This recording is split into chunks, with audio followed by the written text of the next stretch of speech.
This is Chet Holmgren, and I'm down to dunk. This is AJ Mitchell, and I'm down to dunk. This is Alex Crusoe, and I'm down to dunk. It's like baby bottle pop. Yeah. Mm-hmm. This is Adam Flagler, and I'm down to dunk. Hey, it's Isaiah Hartenstein, and I'm down to dunk. This is Cason Wallace, and I'm down to dunk. I can't spell Lucas. Hey, how do you spell Lucas? How do you spell Lucas? This is Lou Dort, and I'm down to Dort. This is Nikola Topic, and I'm down to dunk. This is Dylan Jones, and I'm down to dunk. This is Isaiah Joe, and I'm down to dunk. And there's probably like 50 to 75 Beanie Babies. Give me like your top 3 Pokemon. Brother, I can't even name. This is Jay Will, and I'm down to dunk. Sometimes the way his brain works is it leaves a lot to be desired. This is Kenrich Williams, and I'm down to dunk. Charmander. Charmander. Or are you more of a Charmeleon guy? Charmeleon. This is Shake Gilgeous Alexander, and I'm down to dunk. Schlecht. You know what it Schlecht? means? Yeah. That means like bad. It means bad. Yeah. Yeah, that's me. Well, it was a good interview, so it wasn't bad. J-Dub, year 3, and I'm down to dunk for the 3rd time. Thank you. Welcome to Down to Dunk. I'm your host, Andrew Schlecht. We're part of the Athletic Podcast Network. With me, as always, on Wednesdays is my good friend, Alex Speers. Alex, what's up? What's up, Andrew? Listen, I hope that everybody is sitting at home really excited about this game, but also wanting to take care of their most valuable assets. And if you do want to do that, you should contact Drew and Aaron Reese. Contact Drew 405-478-7714. Contact Aaron at 405-773-5500. These are guys that you can trust, that are with Shelter Insurance, that are big supporters of Down to Dunk. And the Thunder. Wouldn't be surprised to see them at the game tonight. And listen, you can see, if you're watching on YouTube, you can see their faces. Tell them what's up if you see them. Tell them that you're down to dunk if you see them at the games. Last year, Shelter was ranked number 1 on the Forbes list for the world's best auto insurance company. And right here in Oklahoma, they've been ranked number 1 for customer satisfaction by J.D. Power 6 out of the last 7 years. Give these guys a call or text today. Al, Game 5 is tonight. They're up 3-1, a chance to close it out at home. Just an incredible opportunity that they have tonight with the crowd at their back, with hopefully continued good shooting and better shooting from the bench. They should have a lot going for them in this game. And they should just throw a haymaker at the Wolves tonight. I would love that. And punch their way to the NBA Finals. Like, that's like they're on the doorstep. You're on the doorstep. Not time to hesitate. This is where, like, I think we saw, like we talked about it. This is one of the best games the Big Three has ever played, and you can make the argument that it is the best game that any Big Three has ever played in the history of the Thunder. Oh, I thought you were about to say the league. In the history of the NBA, I went back. No,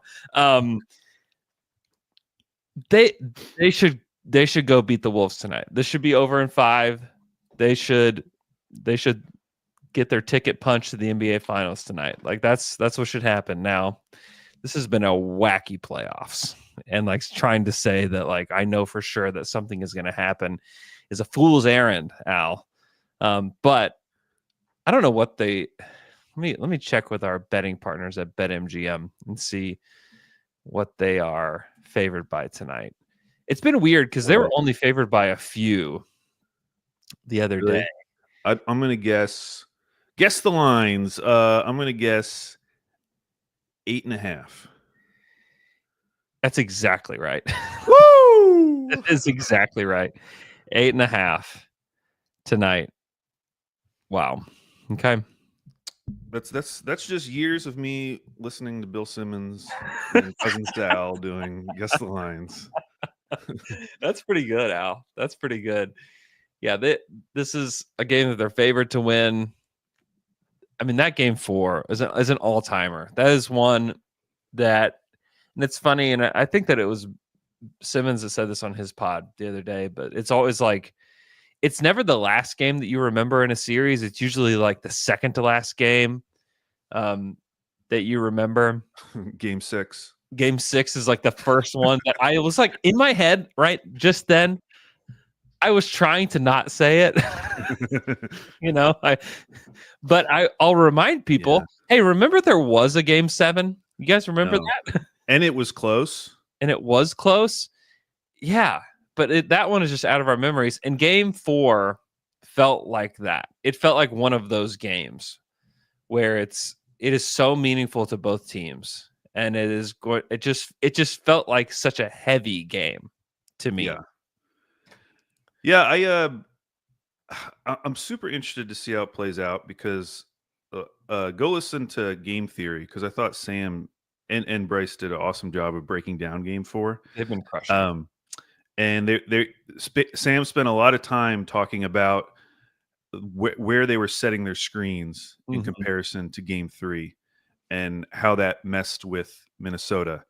And he was talking about it in the context of like he thought that Game 4 was a really big game for Mark because he wanted to see how he was going to counter what Finch had done in Game 3, and he thought they had done a really good job. And so, but Chris Finch, he's a really good coach, and so I'm just super interested to see what he comes up with for Game 5.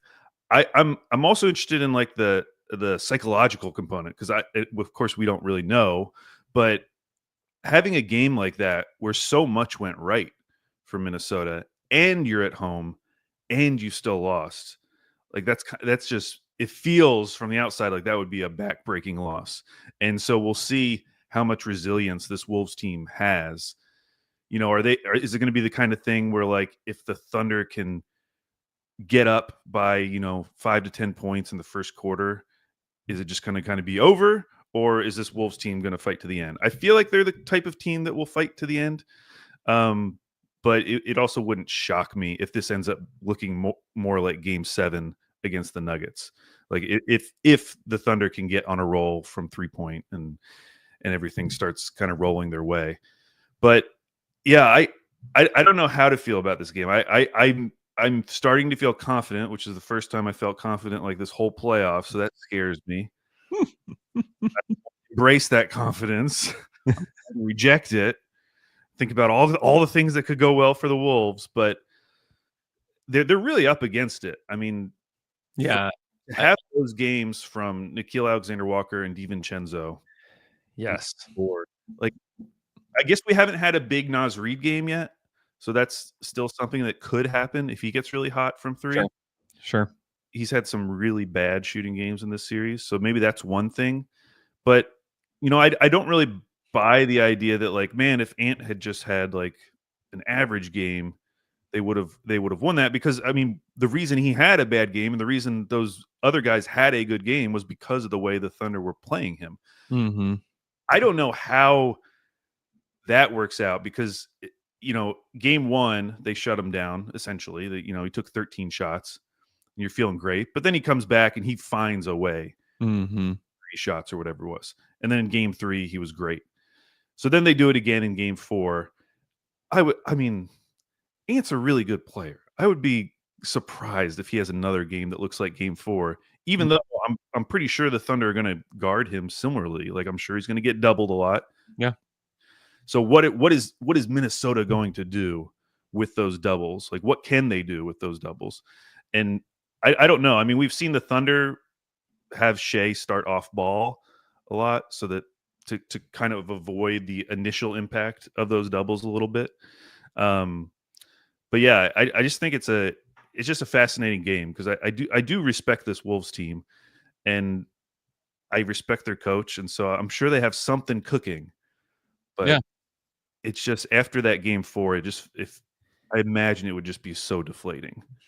Yeah, I haven't checked if this is true or not, but I did see this, that entering that Game 4, teams are 0-190 all time in the playoffs when having fewer rebounds, fewer assists, fewer free throws, a lower field goal percentage, a lower 3-point percentage, a lower free throw percentage in a game against their opponent.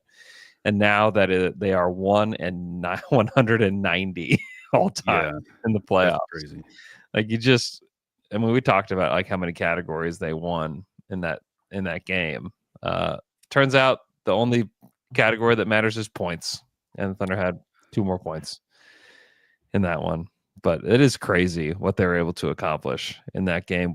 They had so much going against them, and yet because they won the possession battle, they were just able to stay ahead. I went back and watched some of those J-Dub shots. Like, he looked like an absolute superstar in that. Yeah. Like, that was a game where you're like, oh, okay. Like, is J-Dub going to enter next season? Like, are the Thunder going to enter next season with 3 top 20 players? Like in the minds of like NBA fans and the minds of like NBA evaluators? Because I think, he made all NBA. J-Dub did. He did. It'll be really tough to continue that though. When you go back and start looking at all the guys who missed just because of games, Sure. It is going to be tough. Like, I don't think him making third team instantly means like, oh, he's a top 15 player in the NBA. Like when you don't have guys like Luka who just like can't make it. Like there's several guys like that. Yeah. But it's not crazy to think he's a top 20 player. And then it'll depend on what people think about Chet. I've watched every game that Chet's played in the NBA, and I know you have too. And so it's like I think we probably just have a higher opinion on what his ceiling can be and like what he can be with another off season. But I don't know. It's just wild to think about the position that they're in, and like it feels like this postseason run too. They have won in like almost every way you can think of. There's not just like one blueprint to how they win a basketball game. Like they literally just invented a new way to win a basketball game the other night with getting out rebounded, lower free throw, 3-point and field goal percentage, fewer assists. They just found another way to win a basketball game. That just feels like they just keep doing that. Which is, it speaks a lot to the group. It speaks to their versatility.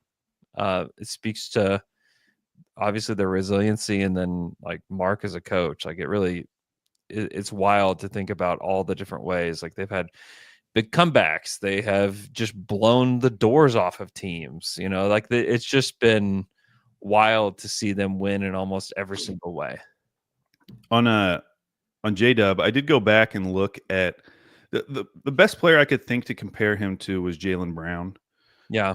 Just as like a big wing. And so I went back to see what Jaylen Brown did in his 23-year-old playoffs, which were his third playoffs. So this is obviously Dub's only second. Yeah. But he played 17 games in those playoffs, and I'm rounding for all of these up or down. He had 22, 8, and 2 on 48, 36, 84 shooting. And you go and look at what J-Dub's doing, it's kind of in line. Like, he's much more of a playmaker than Jaylen Brown. Not as many rebounds. And obviously the 3-point shooting isn't great, but he's right now at 21, 6, and 5 on 46, 32, 77 splits. Like he's kind of right in line. And so I think we obviously have to see how he finishes this playoff run. Yeah. But I do feel like he has answered a lot of the critics, even with some bad games mixed in. He's had some stinkers in there, but I think that's kind of inevitable. Anthony Edwards, you're going to look back at this playoff run, which was very good for him overall, but yeah, he had some stinkers in there. Jokic had some stinkers. The guy who's the best player in the world that people will not knock him off that throne had some stinkers against OKC. And I think the more important thing is like, okay, yeah, you had some great games against Memphis. Congratulations. Can you have some good games when your team needs it the most, at the most like crucial points of the playoffs? And I do feel like he's done that. Like game 6, it was game 7 against Denver. Yeah. He was good. And then this game 4, he has showed up when they've needed him. Now he did have some games where the game 6 against Denver was like the clearest one, where it didn't work out. But I feel like he's stacking up enough of these where you feel good moving forward. Mm-hmm. Like the questions we had about him after last year's playoffs, I feel like he's answered most of those. Yeah. And we still got to see how it plays out. If they make it to the next round, that's obviously an entirely different context. Like now you're having to do it in the NBA Finals. Dude, it changes everything. Like it does. Like the finals, like being able to do it in the finals changes everything we think about. It will change the way that we talk about this team. It will change the way that we think about each player. Like this is where like legacies are made and like cemented, like for better or for worse. You know, like this is where this is the stage that it happens on. With Dub too, I just wanted to mention like his defense has been, and he made second team all defense. His defense in this series has been a game changer, and that's where like we think about Jaylen Brown being like, oh, that's a good player to be. He's a much better defender than Jaylen Brown. Like he just is like straight up a much better defender, and defense is half the game. You know, like and that is a part of his game that gets overlooked. I realize he just made all defense, but when people were like when everyone was writing their articles before the postseason and listing him as an X factor in almost every article, you rarely heard about his defense in those scenarios. But that has been, I mean, it's one of the more reliable aspects of this team, knowing that what Dub's going to give you defensively night in, night out. Yeah. I've just been super impressed with him overall. You know, when it's a guy who's still only 24 on only his second playoff run. Yep. Oh, he is 24, isn't he? He just turned 24. Should I have compared it to Jaylen Brown's 24-year-old playoff season? I'm realizing now. Maybe. No. I mean, he's. I mean, that would still be two. I mean, that would give Jaylen 2 years more of experience. Yeah, that's true. And also his next season was basically the exact same. Yeah. When you give Jaylen another year too, like he's gotten a lot better. He has. Yeah, that's the thing. Like when people were freaking out in the Denver series, rightly so, it was terrifying. But starting to already come up with like fake trades involving him, dude. When we get to the end of these playoffs, and we're going to look at this core, and you're going to have Shea, who obviously you feel great about, but then these two guys who are only going to be entering their fourth season, and they're going to be likely just starting their rookie max contracts. They won't even kick in for an entire another season. Mm-hmm. Like, you like that. That's an amazing setup. It's and I'm I mean, the Thunder have meticulously planned this team and like waited till they knew the rules and know what they're dealing with. And like you can't always design a team like this where it's like, hey, we know that we're gonna have the Supermax player, in Shea, and then we're gonna have these other two rookie max extension guys, and like you get them in the same draft. Like there's no guarantee that you're gonna have your second and third best players, drafted in the same draft, but it has all worked out so well. And this team hasn't paid the tax in a long time. Like I would be floored if they didn't pay the tax. Like if people are going to start talking about that, like get out of here with that. Like this is all set up so well for them. They've saved a ton of money. The thing that, if you're an NBA team, and I've said this on the show many times, but the thing that saves you the most money is having a low payroll. And they did that for a while, Yeah. And so like they're set up to pay the tax. Their ownership group has saved and made money through the years. During those tanking years, they made money. And then you also have expansion around the corner, which I think that'll put a ton of money in the back pockets of these ownership groups. I mean, there's just like a lot of things that are going in the favor of the Thunder as far as like keeping this team together. Now they won't be able to keep every single player, and they're going to have to make some hard decisions eventually. But when we're talking about this team, people are already talking about like, oh, they're going to trade Dort. Like, what are you talking about? like actually, what are you talking about? Like that is crazy to me that people think that as soon as this summer that they would have to trade Lou Dort. Like that is just not true. That is just flat out not true. Like they don't have to do that. They absolutely could just run this back. And I expect that to happen. Like why would you not at this point? I mean, we're about to talk about the draft a little bit. I mean, listen, there are things, and we've talked about it ad nauseum, but like, I would love a shooter. I would love a real shooter on this team. Yeah. But Can you take the wheel for like 5 seconds? take the wheel. I'm going to set up the draft thing. Okay, so shifting gears. Andrew will want to take a break when we get back. But shifting gears, we're going to talk some 2025 NBA draft because it's an off day. Games tonight. Congrats to the Pacers. They look very good. But we wanted to dive a little bit into the draft for starters. And so what I did was last year on the website, theswishtheory.com, a friend of the show, Ben Pfeiffer, wrote an article about Sam Presti's draft history. And he came up with like a bunch of criteria that, from the outside, looking at the prospects they have drafted, seems like things Presti cares about.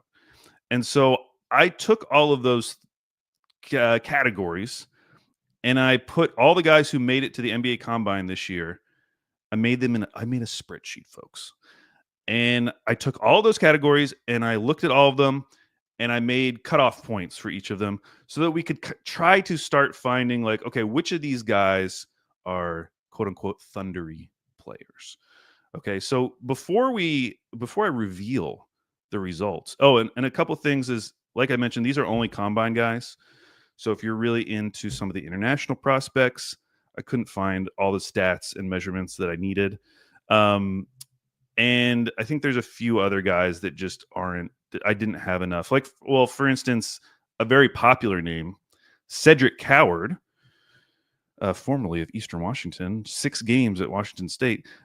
He didn't have a lot of stats because he only played 6 games at Washington State. So I used his second year stats at Eastern Washington. And as a result, he doesn't look quite as good. I think if you're super into Coward, which is understandable, he doesn't come out as well in this, but that's the reason why. So don't freak out. Okay, so let's go through some of the things that Ben identified as traits that Sam Presti looks for in a draft prospect, starting with wingspan. So in the 17 years he's had it with OKC, and again, all of this is pre-Topic, Presti drafted just 3 players with a +2 or lower height to wingspan differential. So, when you take their height and wingspan, what is the difference?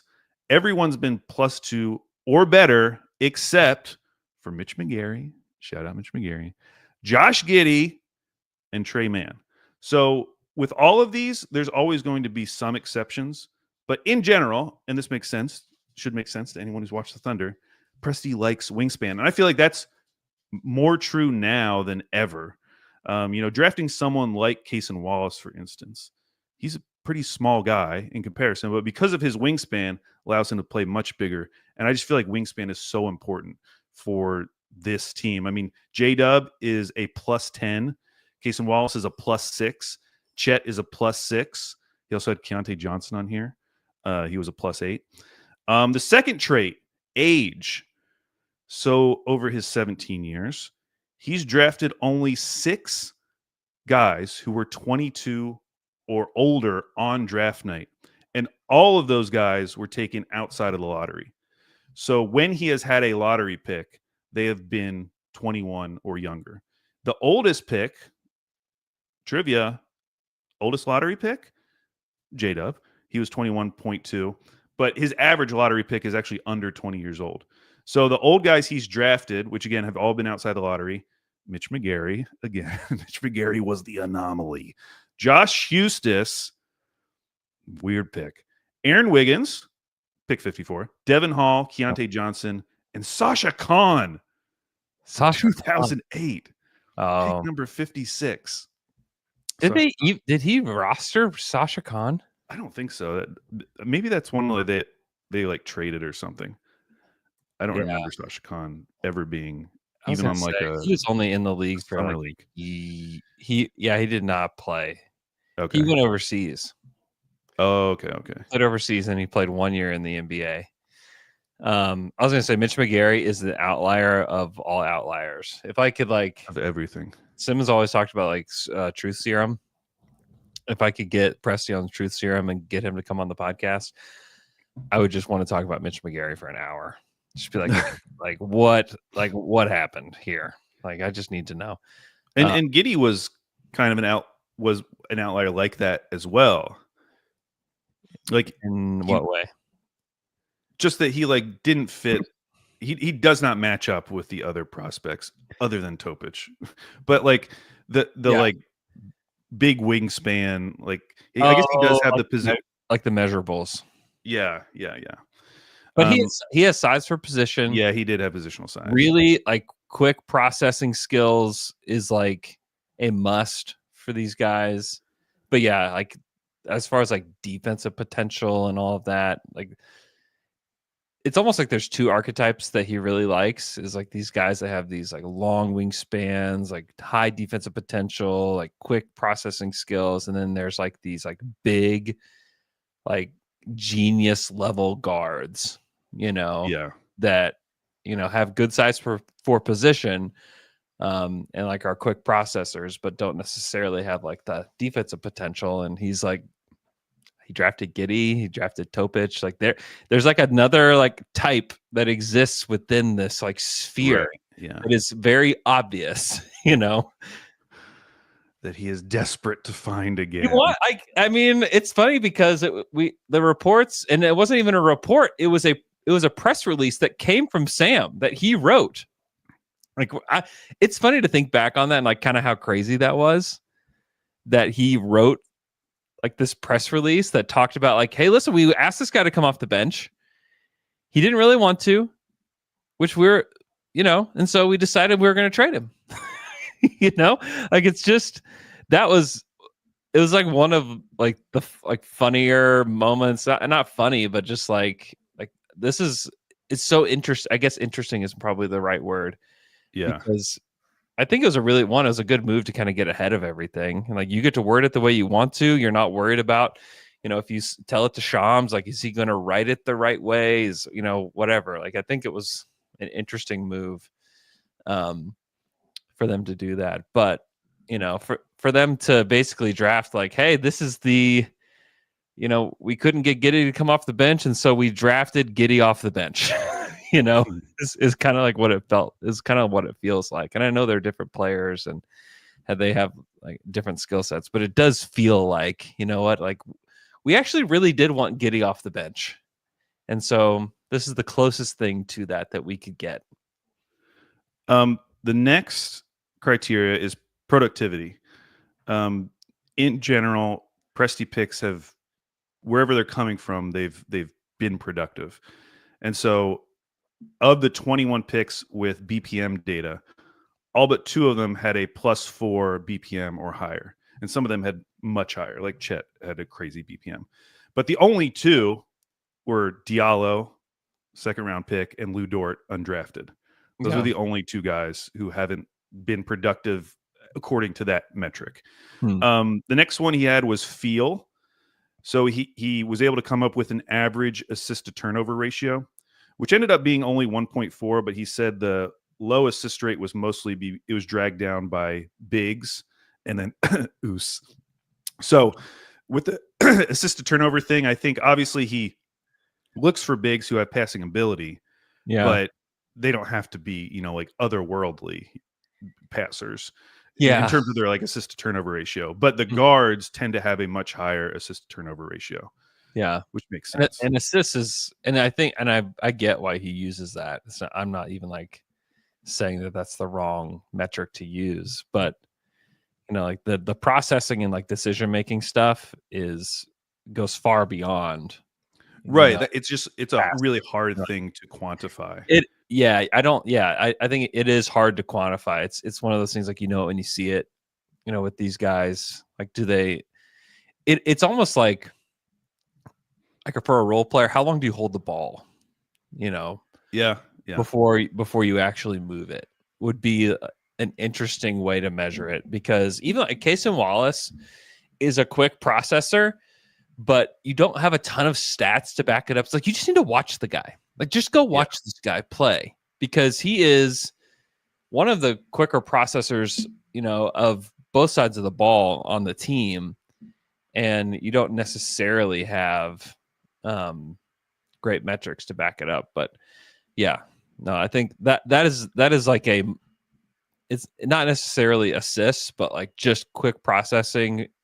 You almost have to have it to play with this team.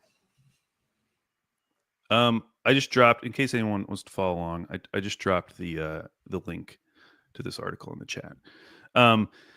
Physicality was the next one. Yeah. So here he used free throw rate, and he also looked at defensive rebound percentage. Interestingly, there's only been 3 Presti draft picks that have rebounded below or had below a 10% defensive rebounding percentage, and it's Terrence Ferguson, makes sense. Alex Abrinas, makes sense. And Russell Westbrook What? does not make sense. What? I guess he was only 8.4% in college, which sounds great. Like, that's really low. Dude, It does not make sense to me. But that is crazy. yeah.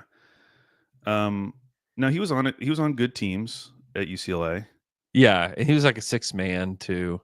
Yeah. Actually, yeah. He was probably using a different site, but even on College Basketball Reference, his total rebound percentage was 7.1%. Wow. Like super, super low. It doesn't sound like Russ at all. Next one was shooting, which you might find. Are we sure about that? Has Presti really been drafting shooters? But since 2020, OKC's draft picks averaged 34% on threes in college or wherever they're coming from, compared to 25.5% before 2020. So draft picks taken before 2020 averaged 25.5% from three. And again, none of this is like hard and fast rules because he drafted Giddey, who was under 30%. Oos was under 30%. And then Jay Will didn't take a lot of them and didn't shoot very well on them. He's obviously become a great shooter. Maybe I should say good shooter. He's a good shooter. Yeah. He's a good shooter. Yeah. And then he did look at like steal and block percentage, which you would think, especially thinking about this particular Thunder team, like, Thunder draft prospects must be have really high steal and block percentages, but he didn't really find that was the case. So those are all the ones he went over. Oh, he also and for the threes, instead of focusing on percentages, he looked at 3-point attempt rate because it was more about Presti trying to find guys who are at least willing to take them, as opposed to necessarily them being some lights out shooters. And so he comes up with like the average rebuild era prospect based on all these stats. So using so like the average prospect since 2020 is like 202 pounds, plus 4.8 wingspan differential. They're about 20 years old, 7.2 BPM, 1.4 assist turnover ratio, 29 free throw rate, 37.5 3-point attempt rate, and then 20.6% defensive rebound rate. Now that's the average. And I'm going to come back to that description of a player in a second. Andrew has left us. Oh, he's left us officially gone. Just gone. He just dropped off.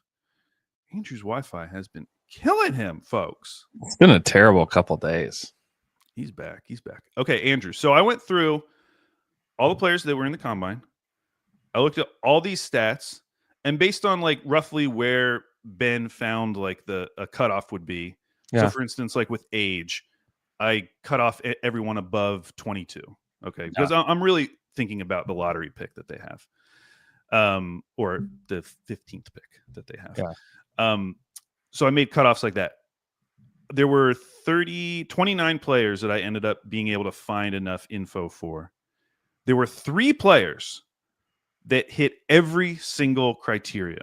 Wow. Wingspan differential, weight. I cut off everyone below 180 because like even with someone like Cason Wallace, he was 195 at the combine. So, which is crazy. That's because he's not that big. That's kind of awesome. And then BPM, age, assist to turnover, free throw rate, defensive rebound percentage, and 3-point attempt rate. There were 3 players met every single one of the Thunder criteria. Do you have any guesses? Before we go to those 3 players, let's take a quick break. When we come back, we'll reveal who those 3 players are. Stay tuned.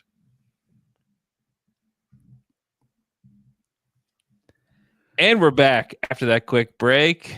before we reveal those three players, I need to tell you about our friends at Bob Moore Kia here in Oklahoma City on Northwest Expressway in between Council and Rockwell. The great people at Bob Moore Kia sponsor this show. There's my just wonderful family right in front of our Kia Sorento that we're driving around right now. It is just a delight.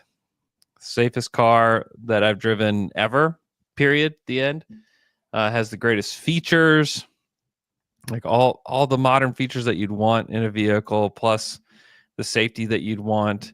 It's got a ton of room in it. It's just a great vehicle. Right now, you can get a Kia Sorento 5% off, a 2025 Kia Sorento for $40,000 right now. It's a great deal. It's a great vehicle. You can also get a 2025 Kia Telluride, 3.9% for 48 months, or a lease for $450 a month for 36 months. $3,500 down plus taxes and fees due at signing. I saw this Kia Telluride in front of us the other day on the road that was all blacked out, and I was like, I would like to have that Kia Telluride that's all blacked out. It was very cool. Very cool vehicle. Go check out Kia today. They got 5% off Sportages right now as well. Even the Sportage Hybrid is 5% off. The Kia Sorento Hybrid is also 5% off. The K4 right now is $295 a month for 24 months. Please go check out Bob Moore Kia today. Tell them Down to Dunk sent you. Go test drive a Kia. You can take my word for it, but you should go check out Bob Moore Kia today and tell you Down to Dunk sent you. Thank you to Bob Moore Kia for sponsoring today's show. Okay, Al. All right, Andrew, I'm going to make you guess, and my hint is that this isn't hard. Okay, so the three players that hit every single criteria as Thunder draft prospects. Cooper Flagg? Yes. He did it. Is Khan No. one of them? No. Not. He doesn't have a great wingspan. Only +1. Yeah, that's true. Yeah, the wingspan is tricky. Read the criteria one more time to me. Wingspan differential, weight, BPM, age, assist to turnover ratio, free throw rate, defensive rebound percentage, and 3-point attempt rate. God, the 3-point attempt rate is kind of killing me with this guy. It's not Colin Murray Boyles, is it? No. Andrew, my hint was it's not hard. Dylan Harper? Yes. Ace Bailey, VJ Edgecombe? VJ Edgecombe. Okay. Yeah, literally like the three guys who are mocked at the top of this draft. Cooper Flagg, Dylan Harper, VJ Edgecombe. Yeah. And it really makes sense for all those guys. And could we just get one of them, Andrew? Would you? I mean, okay. What would it even? I mean, I don't think you're getting Cooper Flagg or Dylan Harper. Like, I just don't think that's happening. Yeah, it's not happening. But what would it look like to even make a trade to get VJ Edgecombe? Yeah. And also the other question attached to that is like, is it worth trading whatever it is to go get this young guy who is somewhat of a mystery box, but could be like one of the best players on your team, you know? And will be cost controlled for a long time. That's what I was about to say, is like he like resets this clock for you. And I wouldn't like, I mean, you'd have to give up something pretty juicy to get him. Like, you'd certainly give, this team, pick 15, pick 24, and probably a player, like a good player.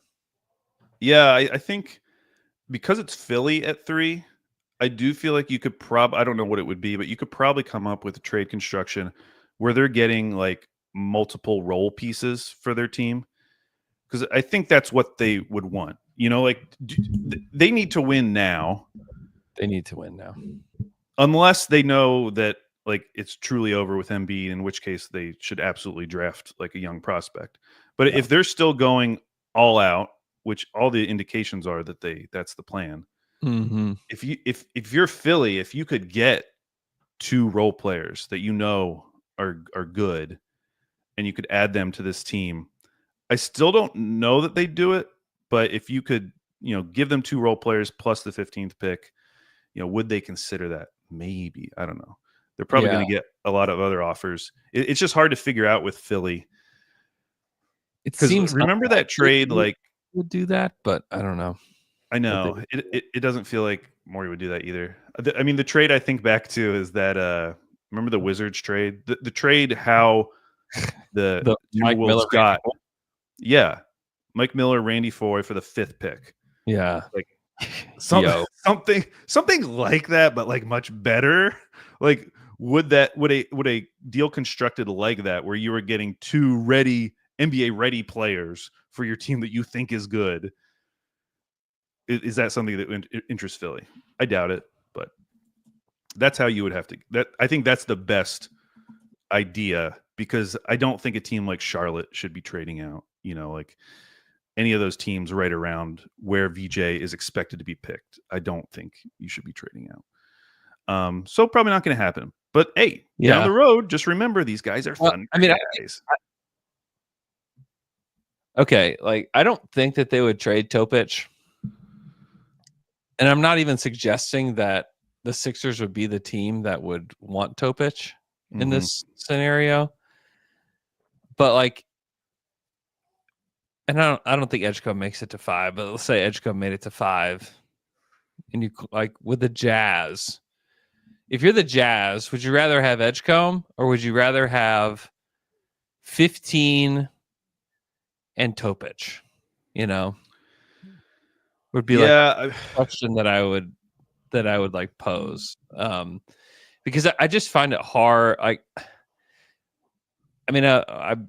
don't think you trade Case and Wallace is what is like part of this. Like I just don't. I think I've been saying that I think he's essential. I think that he like has like Thunder DNA. Like he's just somebody that like you found him. Like I just don't think you can trade him. I think that it could be challenging to keep him, but you don't have to make that decision for a while. So we don't even know if that's true. Like that may not even be true. He may just like love it here, want to stay, want to win multiple championships. Like that may be the case.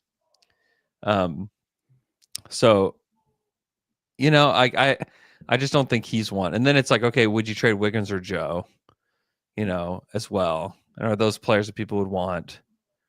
I think the answer is yes. Like when you're talking about Philly, wanting multiple role players, like would you trade Wiggins and Joe and 15 to get the 3rd pick?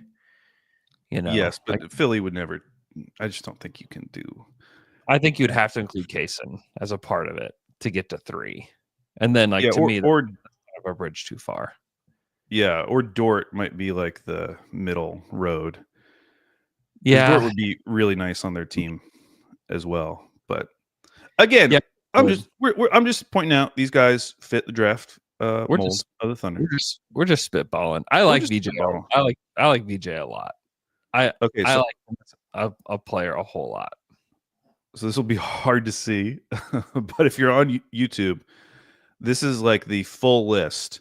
And so guys that are super green are the guys that matched everything.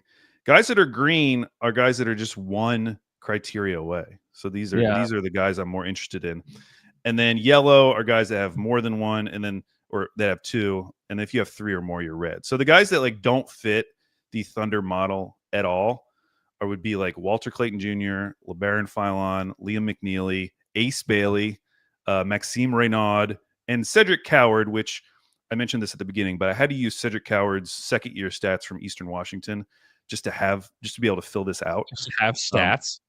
Just to have stats. So that's why he doesn't show up super well. But it's also a good reminder that like we still don't know a ton about Cedric Coward. We're really basing this on like 6 games.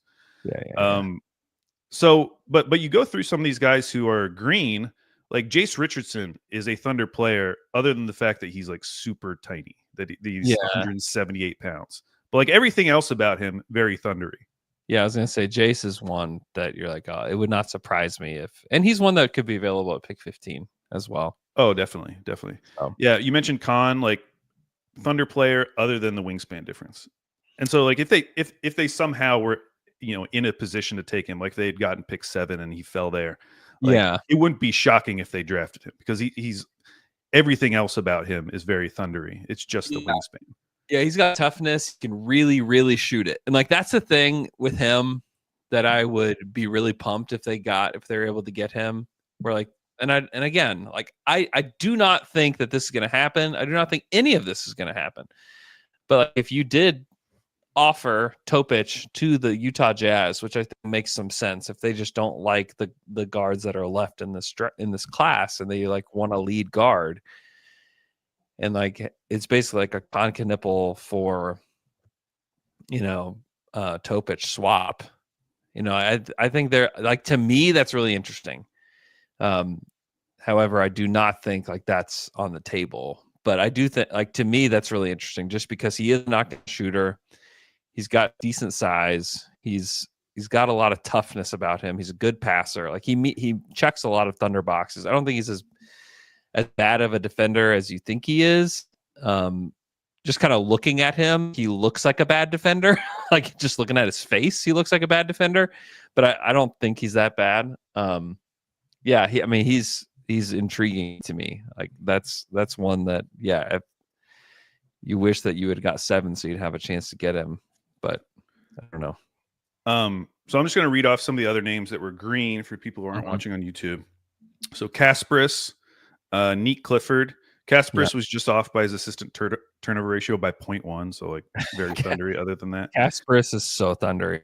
Like he's a wild man though. Like he's got some loose Poku screws. That actually sounds like a positive to me.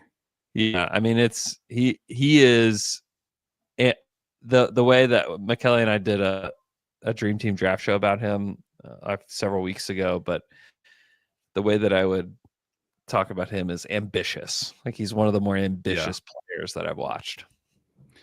Neat Clifford is just old. Will Riley has short wingspan. Miles Bird doesn't get to the free throw line a lot. Asa Newell, assist to turnover ratio. Carter Bryant, assist to turnover ratio. Janai Broom, old. Colin Murray Boyles, assist to turnover ratio. Danny Wolf and Thomas Sorber, assist to turnover ratio. But remember, with those last 3 with bigs, that the assist to turnover ratio hasn't been as important for Pressy draft picks. So now this was like a very, I use the criteria very loosely. Okay. So like trying to include the most amount of guys. So some of the guys that didn't match up as well, like Malwatch, Rasheer Fleming, Kalkbrenner, Derek Queen, because of his 3-point attempt rate was so low, and having a lower assist turnover ratio. He'd be a shocking Thunder pick to me. Like the guy, I think that too. Like I get what people when they think of him just like as a big who can pass and move well, but like the fact that he can't stretch the court at all as of right now, and his defense is like so problematic. I just can't see it. The dude just can't like stop as a defender. Like it's just like he just has no breaks. If he's closing out, like he just can move in that one direction and then it's just kind of over. Yeah. I just don't see it. I mean, they literally traded Alperen Şengün, and if there's like an Alperen Şengün of this draft, it's him. Yeah, that's true. Like I just do not think like that archetype. Like look up and down the roster, like they don't have that guy. When was the last time they had a guy like that? Was Enes Kanter, not necessarily like the same, but like this kind of like slow-footed big that's like offensively very skilled. Like they have just rarely had those kind of guys like rostered at all. And then other yellow guys, Trey Johnson, Yegor Demon, Cam Jones, and Jeremiah Fears.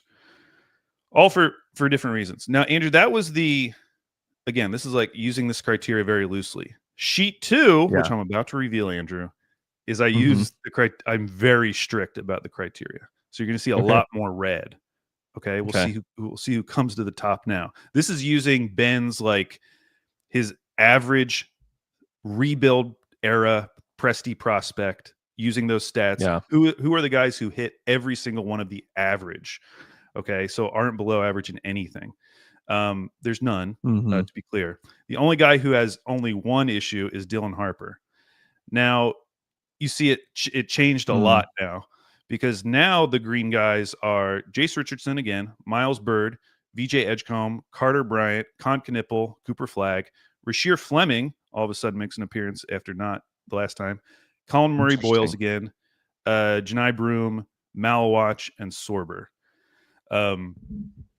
Now I'm just kind of getting into this draft, Andrew, but I do have an early favorite.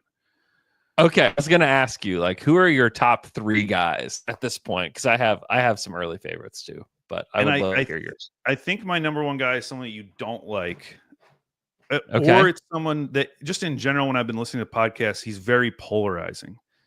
Yeah. But he just seems like such a Thunder player to me, and that is Colin Murray Boyles. Colin Murray Boyles, and here's my pitch on him. So with a lot of these guys, I'm thinking about like who could replicate a lot of what Hartenstein does. You know, and Colin Murray Boyles isn't huge. You know, he's only like 6'8" or whatever, but he is large. He weighed in at 239. And watching his defensive highlights, how easily he switches out onto guards. And there was one play in particular I saw of him where he like switched onto a guard, a wing, and a big all in one possession and got the steal at the very end. Like thinking about them being in the playoffs next year, having like a big defensive forward like that who is so versatile. It's just basically like a bigger J-Dub kind of defensively, I think would be incredible for this team. And he's described as like an event creator on defense, you know, the way people talk about Alex Caruso. Now, the issue is offensively, you know, and this is what everyone's freaking out about, is that he doesn't have a shot. And I get that. And, you know, I'm so obsessed with shooting, and now I'm taking the guy who like barely made the cutoff for 3-point attempt rate for this little exercise, did not take a lot of threes, did not shoot them well. Like in comparison, Jay Will in his final season at Arkansas, who's also not seen as like a shooter, he took 71 threes, and I think Colin Murray Boyles took 39. So like he barely took any threes. But what I see on offense is because of his handle, the way he can attack the rim, like I think he would be such a threat in their offense, even not having that shot. And he would still be able to do a lot of the things that Hartenstein does in terms of like dribble handoffs and making himself versatile elsewhere in the offense. Now, he's not going to get nearly as many post-ups as he got at South Carolina, where he was on like a pretty bad team. He was kind of having to be the man. But like I can see the vision. I could see the vision with Colin Murray Boyles on this team, even if the shot didn't come around. And I think he could absolutely play with Chet. And I think he showed enough in terms of like, well, I shouldn't even say showed enough. Like his steal and block percentages were good. Like he showed that he does have some rim protection.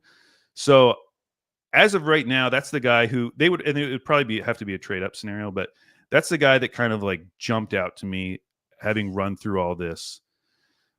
What do you think about him in general? I mean, when you think about like what the Thunder need, like he and Carter Bryant are like the two guys that I think about that fit with the Thunder, that you think, okay, like they could play spot minutes next year, probably.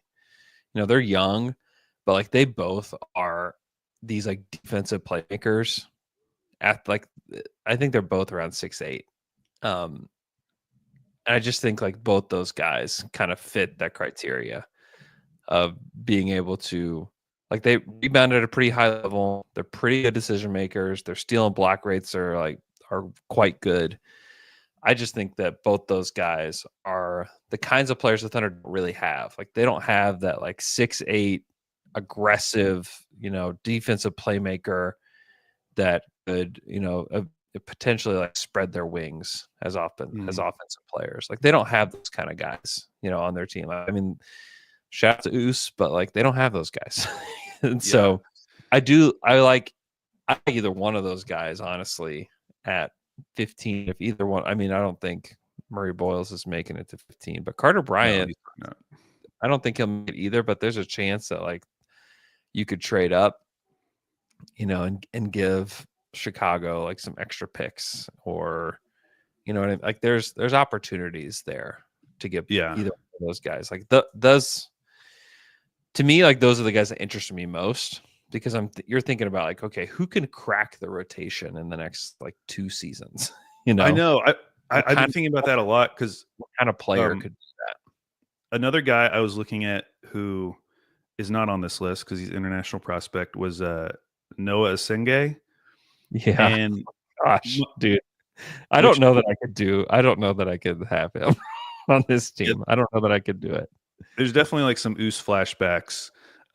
He's much more athletic than Oos, but yeah, the thing that like I could not get over, I watched like a couple of the like shout out Floor and Ceiling, shout out Hoop Intellect. Yeah. Like I was watching some of their videos. It is crazy how much of his highlights are just him dunking against bad defenses. I know. Where he just has like wide open dunks. Now he's a very good cutter, no doubt. But like when you start seeing it over multiple videos, I'm just like, what else does he do on offense? Like how would, because he's not a shooter either. And his handle apparently isn't great. He's very good in transition. But I was just thinking like, man, if he was on the court, like, yeah, you just leave him wide open in the corner. Like the paint's going to be packed for Shea. Like this guy's not going to be able to do anything. It's going to take him so long to be able to contribute offensively on this team. I mean, yes, it's great that he's a cutter, but like it doesn't feel like he even has the handle yet to like really attack closeouts, which why would you close out on in the first place? Whereas someone like Colin Murray Boyles has like such a more advanced offensive game and knows how to score around the rim, where it feels like even if they're going to leave him wide open from 3, he can still do so much more for you offensively. Yeah. He is a high potential mystery box, which sometimes like, Presti has liked.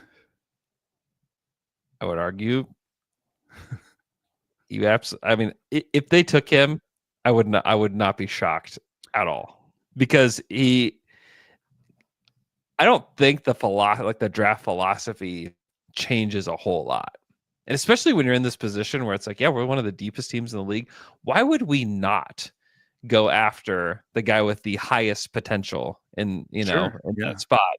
Because it's those kind of guys that, like who's going to pop from 10 to 16? Like somebody's going to, and it could be one of like Carter Bryant or Colin Murray Boyles. It could be, but it could be Esseguay too. Like, could it? I don't know. I just wouldn't be shocked if he was the guy, just because he does have decent hands. He's got like the length and all that stuff. We're talking about guys with like that size. Like he's 6'9". I think he's probably a little bit taller and has a like better length than some of these other guys. Like he's 18 years old right now. I know that's the other thing. Like everything good about him, when I think about it in the Thunder context, I'm just like, yeah, but like, when would he play?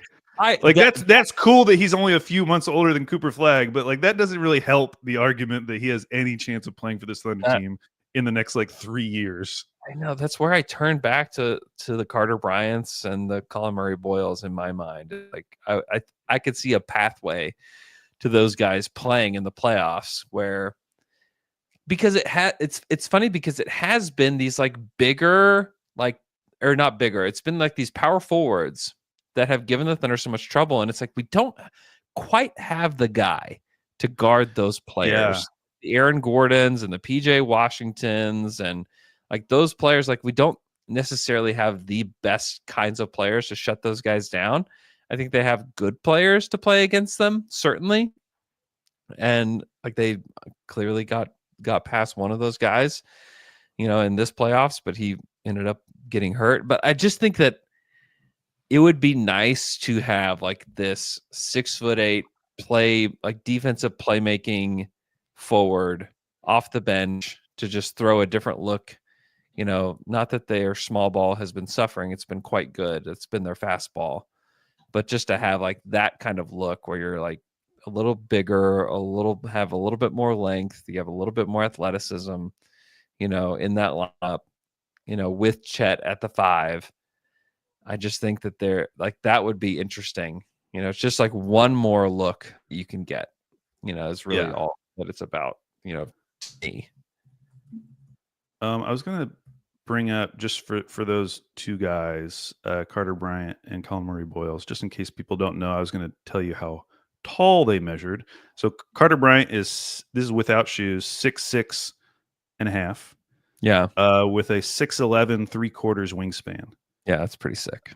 That's nice. That's plus 5.25. If you're when do they? I don't like the without shoes measurement. I know it's just so you can get like a complete baseline, but they're definitely. It helps with that wingspan differential though, because now officially it does. That's true.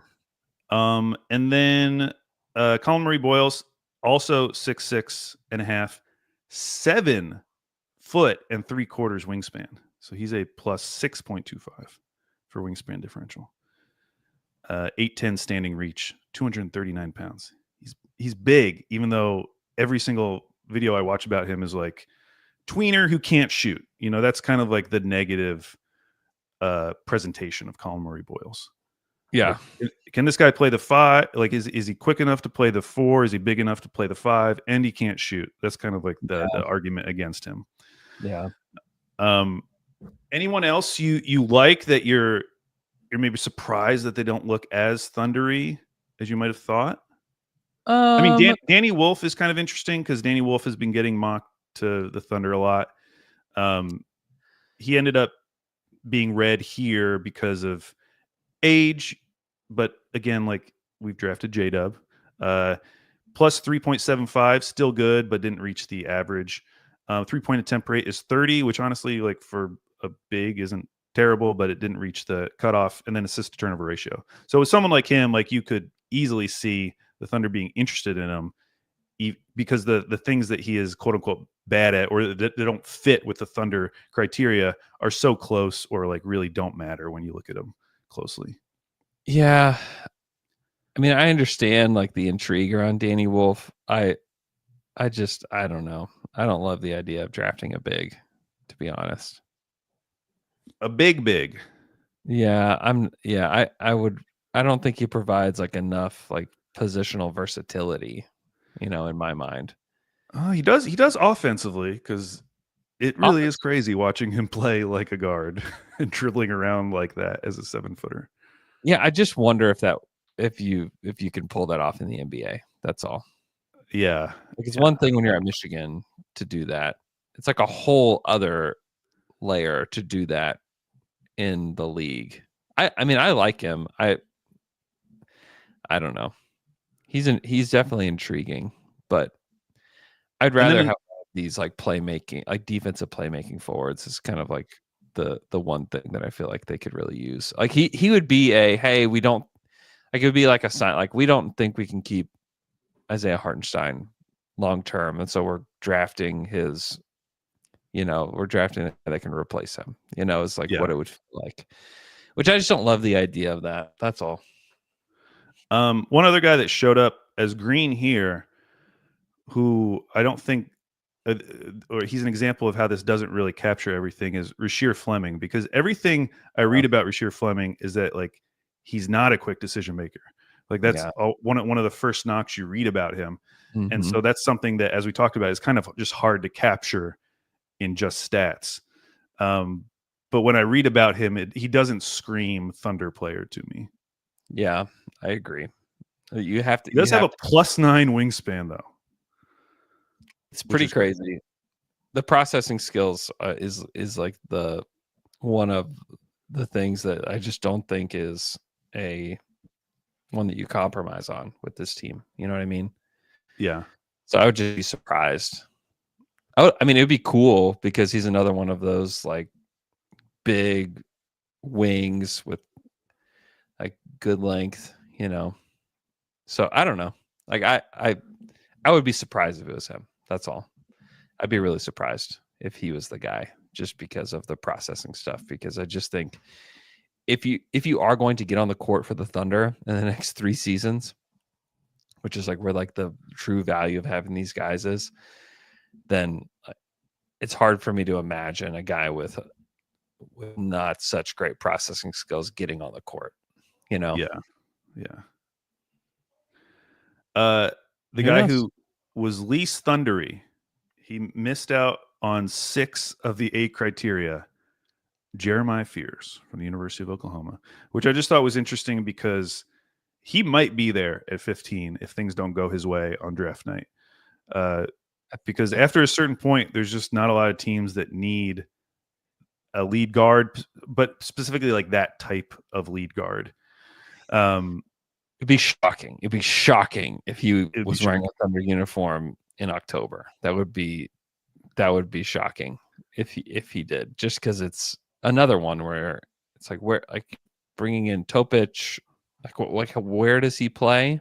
Like I just don't get. That one just is way over my head on like how you get there with him. I don't know. I thought it was funny how anti-thundery Ace Bailey was, which like kind of makes sense. And we're just not thinking about Ace because they're obviously not in a position to draft him. But yeah, there's just a lot of things. Yeah, he's one where I think everybody would understand if he went 3 or 4, but I would be terrified to draft him. I know mortified. the combo of like the role questions, but then all of his quotes, like he clearly views himself as a star. He's been a star wherever he's been. And then everyone's talking about like, well, maybe he could just be like, be a really good like Michael Porter Jr. type of role. Not Rasheed Wallace, Rashard Lewis type of role. But it's clear that he doesn't want to be that based on the way he talks. No. It's scary to me because it feels very Jonathan Kuminga to me.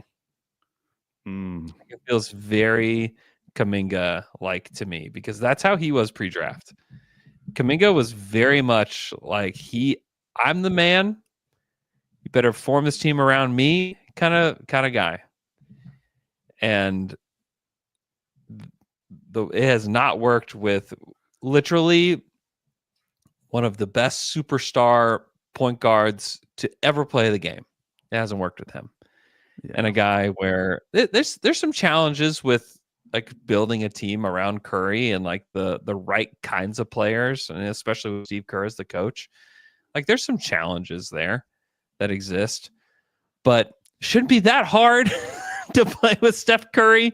But I think mentality is like one of the things. Like Kelly Oubre could not really play, with that team, and Jonathan Kuminga has not done well with the Warriors, and it just all kind of screams that kind of same stuff with Ace, where it's like, man, you better.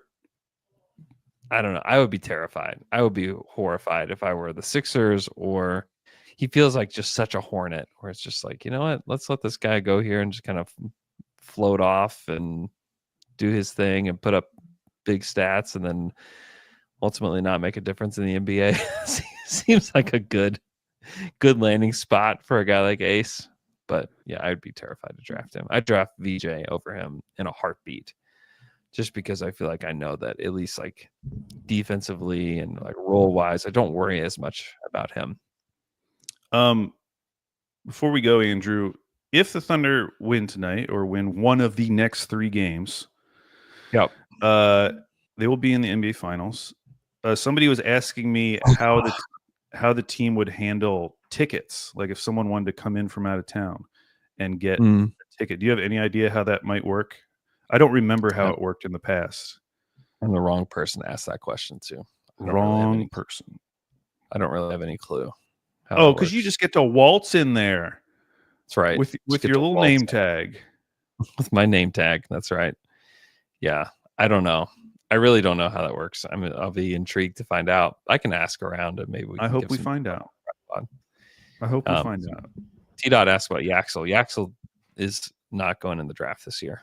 Oh, yeah. So Yaxel actually came out very good in this. And then right as I was done, I saw the thing that he had pulled out and he was going to Michigan. So that's why he's not on that. Right. Yeah, he was interesting though. He was hitting a lot of Thunder boxes. He is interesting. Hang on to your Yaxel stock for the following draft, because I do think like he is interesting, definitely. Okay, Game 5 is tonight. What a spoiled fan base we are, getting to talk about the draft like this and get to talk about a Game 5 when we're up 3-1. I know, that's why spoiled fan base. We were never going to get the Sixers pick. That would have just been too much. We would have had to be having real conversations.